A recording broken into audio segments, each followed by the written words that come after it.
দুপুরবেলা হঠাৎ সেজেগুজে এসে আমাকে বলছে কি আমার একটা ছবি তুলে দে, সুন্দর করে একটা ছবি তুলে দিবি আর সেটা বাঁধিয়েও দিবি। আর এটা কে বলো তো? এটা হচ্ছে আমাদের ঠাকুমা। ঠাকুমা বলতে ঠাকুমা শাশুড়ি। তো সেজেগুজে এসছেন, আর একটা ছবি তুলে দে, তিলক সেবা টেবা করে এসেছে। আর তুই যে ছবি টবি ছাড়িস না, তো সেই সবার কাছে পাঠিয়ে দিবি যেন সবাই দেখতে পায়। তো আবদার রাখতে আমিও একটা ছবি তুললাম, অনেকগুলো ছবি তুলেছি। ভাবলাম এই সুযোগে একটা ভিডিও করে নিই, তো ভিডিও করে নিলাম। তারপর আবার বললাম কি আসেন একটু সামনে দাঁড়ান, বাড়ির সমেত আপনারা একটা ছবি তুলে দিই।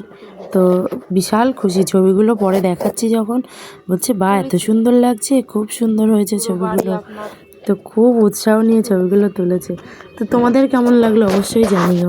ঠাম্মা তো ছবি তুলে খুব আনন্দ পেয়েছে, আর আমারও বেশ ভালো লাগছে। তো ভাবলাম এই মিষ্টি মুহূর্তটা একটু তোমাদের সঙ্গেও শেয়ার করে নিই। তো কেমন লাগলো অবশ্যই জানাবে, ঠিক আছে? তো ধন্যবাদ।